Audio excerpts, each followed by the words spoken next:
തിരുവനന്തപുരം വെള്ളറടയിൽ മകൻ അച്ഛനെ വെട്ടിക്കൊന്ന സംഭവവുമായി ബന്ധപ്പെട്ട പിതാവ് ജോസിന്റെ പോസ്റ്റ്മോർട്ടം റിപ്പോർട്ടിൽ ഞെട്ടിക്കുന്ന വിവരങ്ങൾ പുറത്തുവരികയാണ്.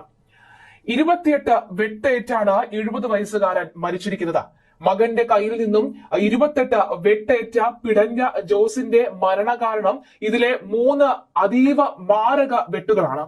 മറ്റൊരു പ്രധാനപ്പെട്ട വിവരം പോസ്റ്റ്മോർട്ടം റിപ്പോർട്ടിൽ നിന്ന് പുറത്തു വരുന്നത് ഇദ്ദേഹത്തിന്റെ, അതായത് ഈ 70 വയസ്സുകാരനായ ജോസിന്റെ ശരീരത്തിൽ മാസങ്ങളോളം പഴക്കമുള്ള ക്ഷതമുണ്ട് എന്നാണ്. അതായത് മാസങ്ങളോളം ഈ ജോസിനെ മകൻ പ്രജിൻ, 28 വയസ്സുകാരനായ ഈ മകൻ നിരന്തരം ഉപദ്രവിച്ചിരുന്നു. ദേഹോപദ്രവം തല്ലുകയായിരുന്നു എന്നതിന്റെ പ്രധാനപ്പെട്ട തെളിവുകളാണ് പുറത്തു വരുന്നത്. അക്ഷരാർത്ഥത്തിൽ സ്വന്തം അച്ഛനും അമ്മയും ഈ മകന്റെ മുന്നിൽ അടിമകളായിരുന്നു എന്ന വ്യക്തമാക്കുന്ന റിപ്പോർട്ടുകൾ പുറത്തു വരികയാണ്.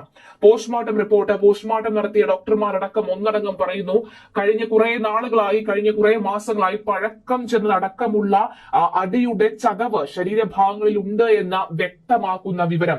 പലയിടത്തും രക്തം കട്ടകെട്ടി, രക്തം ചത്തുകിടന്ന ശരീരം കറുത്ത രൂപത്തിലേക്ക് മാറുന്ന തരത്തിലാണ് ഉള്ളത് എന്ന് പറയുന്നു.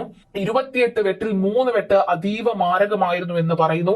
ആദ്യഘട്ടത്തിൽ ഈ ലിവിംഗ് ഏരിയയിൽ നിന്ന് ഭക്ഷണം കഴിച്ച് ഉറങ്ങിയിരുന്ന സെറ്റിയിൽ കിടന്നുറങ്ങിയിരുന്ന പിതാവിനെ മുകളിലത്തെ നിലയിൽ നിന്നും ഓടി വന്ന ആദ്യം തലയിലും അതുപോലെ തന്നെ ശരീരഭാഗങ്ങളിലും വെട്ടുകയായിരുന്നു.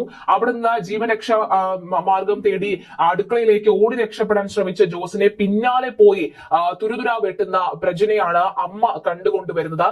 അങ്ങനെ ഇതിൽ നിന്നാണ് 3 വെട്ടുകൾ ഉണ്ടാകുന്നത്. ഇതിലെ 28 വെട്ടുകളിൽ 3 വെട്ടുകളാണ് മാരകമായുള്ളത്. ഇതിൽ നിന്ന് തന്നെ വ്യക്തമാണ് അച്ഛനെ കൊല്ലാൻ വേണ്ടി മാത്രം തുനിഞ്ഞിറങ്ങിയ മകനെയാണ് കാണാൻ സാധിക്കുന്നത്. മാത്രമല്ല ഈ അച്ഛനെയും അമ്മയെയും ഒപ്പം സഹോദരിയെയും കൊല്ലാനുള്ള ഈ രീതികളൊക്കെ തന്നെ ഫയലിൽ എഴുതി സൂക്ഷിച്ചിരുന്നു.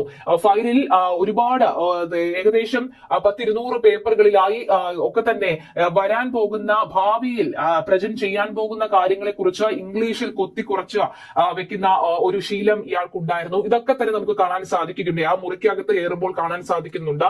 അപ്പോൾ ഞെട്ടിപ്പിക്കുന്ന പോസ്റ്റ്മോർട്ടം റിപ്പോർട്ടിൽ നിന്നും പ്രജന്റെ ഈ വൈകൃതം, അതായത് അച്ഛനോടും അമ്മയോടും സ്വന്തം അച്ഛനും അമ്മയും അല്ല മറ്റാരോ ഒരു വൈരാഗ്യം ഉള്ളതുപോലെ തന്നെ ഈ കഴിഞ്ഞ ദിവസങ്ങളിൽ, കഴിഞ്ഞ മാസങ്ങളിലൊക്കെ തന്നെ ഇവരോട് പെരുമാറിയ രീതികൾ ആണ് ഈ പോസ്റ്റ്മോർട്ടം റിപ്പോർട്ടിൽ അടക്കം വരുന്നത്. സത്യത്തിൽ ഈ ദിവസങ്ങളിലൊക്കെ തന്നെ പുറത്തും വളരെ സന്തോഷവാനായിരുന്നു ജോസിനെ കാണപ്പെടുന്നത്. അതുകൊണ്ട് തന്നെ നാട്ടുകാർക്കാർക്കും ഇക്കാര്യം വിശ്വസിക്കാൻ പോലും കഴിയുന്നില്ല എന്നാണ് ഏറ്റവും ഒടുവിൽ വ്യക്തമാകുന്നത്.